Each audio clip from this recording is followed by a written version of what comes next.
Assalamualaikum warahmatullahi wabarakatuh. Hari ini Ibu akan menyampaikan materi yang kedua, yaitu indikator asam basa dan bagaimana cara menentukan pH dari larutan asam dan basa. Nah, di sini indikator asam dan basa. Nah, apa sih gunanya indikator asam dan basa? Indikator asam dan basa itu digunakan untuk menentukan nilai pH dari suatu larutan. Apakah pH-nya itu asam atau pH-nya basa. Nah, penentuan pH dapat diketahui dengan menggunakan pH meter atau indikator asam basa yang lainnya. Nah, pH meter itu apa? pH meter adalah rangkaian alat elektronik yang dilengkapi dengan elektrode yang dirancang khusus untuk dicelupkan pada larutan tertentu. Nah, indikator asam basa yang kedua, ini contohnya itu adalah pH meter nih. Nah, alat pH meter. Kemudian yang kedua adalah indikator asam basa atau indikator universal. Nah, indikator universal itu nanti dia mempunyai range pH 0 sampai 14. Kemudian ada warna-warninya. Nah, stick ini nanti dicelupkan kepada larutan yang akan kita uji. Nah, kemudian nanti stick itu akan berubah warna.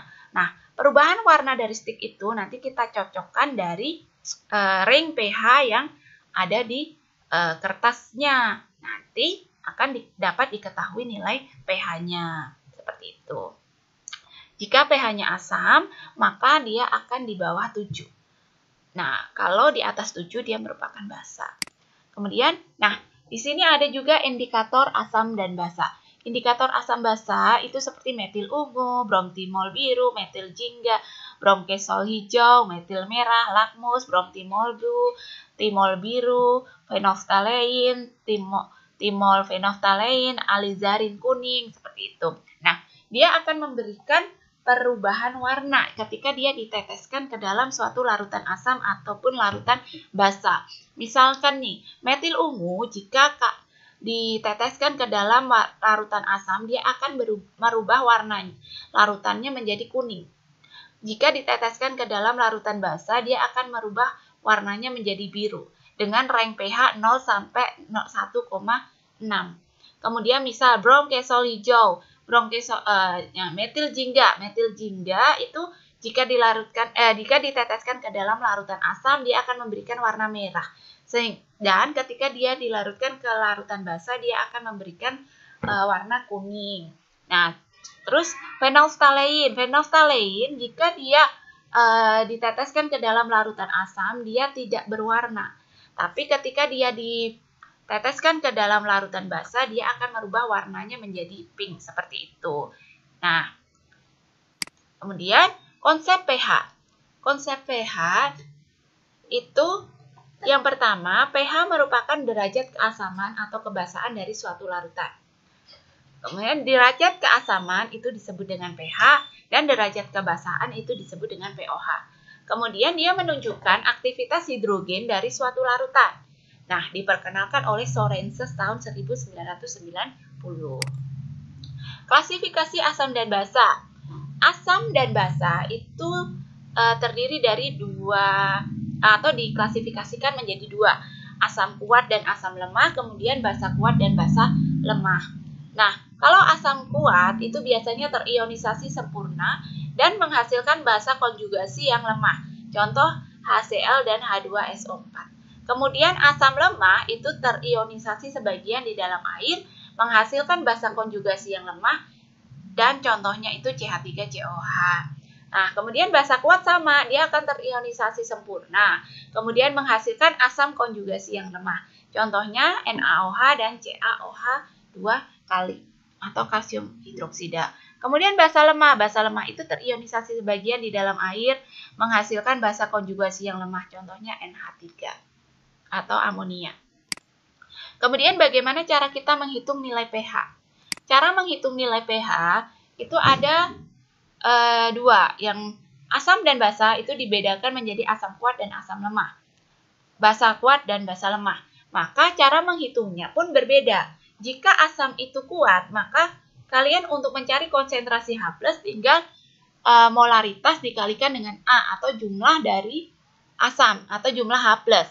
Kemudian basa OH-, konsentrasi OH- dapat dicari dari molaritas basa dikalikan B. B itu adalah jumlah OH-. Kemudian lemah. Kalau yang lemah, itu H+ dapat dicari dari akar Ka atau akar Ka dikali Ma. Ka itu adalah konstansa keasaman. OH- dapat dicari dari akar Kb dikali Mb. Kb adalah konstansa kebasaan, Mb adalah molaritas dari basa. Nah, kemudian jika yang ditanya adalah alfa atau derajat ionisasi, maka tinggal akar Ka dikali dengan akar Ka dibagi dengan molaritas. Nah, atau bisa juga konsentrasi H+ dibagi dengan molaritas, sama ya. Alfa akar Kb dibagi dengan molaritas basa. Atau OH-, konsentrasi OH- dibagi dengan molaritas basa. Di mana pH dapat dicari dari min log H+. Jadi, nanti ketika kalian sudah mendapatkan nilai H+, maka H+ atau OH- maka dapat ditentukan nilai pH-nya. Kalau pH-nya asam, tinggal langsung min log H+. Kalau POH, terus kalau mencari nilai pH dari basa, maka cari dulu nilai dari POH-nya dulu. POH sama dengan min log OH-. Nah, kemudian maka pH tinggal 14 dikurangi dengan POH. Karena apa? pH ditambah POH sama dengan 14. Kemudian contoh soalnya. Di sini tentukan pH larutan HCl 0,01 molar. Langkah untuk mengerjakan, tuliskan dulu rumusnya. H+ sama dengan A dikalikan dengan M. Atau A, di mana A adalah banyaknya H+, M adalah konsentrasi dari larutan. Nah, di sini karena HCl adalah asam kuat, maka kita gunakan rumus yang asam kuat. Nanti kalau soalnya adalah basa kuat, ya basa kuat misalnya NaOH, CaOH, kalian gunakan rumus yang basa kuat. Maka HCl, kemudian kita uraikan dulu nih HCl, H+ dan Cl-. Untuk menentukan banyaknya H. Sehingga jumlah H-nya berapa? H-nya 1. Atau bisa dilihat dari HCl, berarti H-nya 1. Kalau H2SO4, berarti H-nya 2. Seperti itu. Konsentrasi HCl itu 0,01 nih konsentrasinya. Atau kalian jadikan bilangan berpangkat menjadi 1 kali 10 pangkat min 1. Angka 1 di depan itu boleh tidak dituliskan. Maka H+ sama dengan 1 kali 1 kali 10 pangkat min 2. Maka hasilnya adalah 1 kali 10 pangkat min 2. Nah, di sini karena 1 boleh tidak dituliskan, maka bisa min log H+ sama dengan min log 10 pangkat min 2 atau 1 kali 10 pangkat min 2. Maka hasilnya adalah 2. Jadi, pH larutan HCl adalah 2. Nah, kemudian contoh soal untuk asam atau basa lemah. Di sini Ibu berikan yang basa lemah ya. Jika diketahui nilai Kb adalah 10 pangkat min 5. Kenapa dia bisa langsung basa lemah gitu? Karena di soalnya sudah diketahui nilai Kb-nya. Kalau ada Kb atau Ka, berarti dia asam lemah atau basa lemah seperti itu. Maka kalian gunakan rumus yang asam lemah dan basa lemah. Langkah dalam mengerjakan soalnya itu adalah OH- itu akar Kb dikalikan dengan M. Maka Kb sama dengan konstanta kebasaan, M adalah konsentrasi larutan.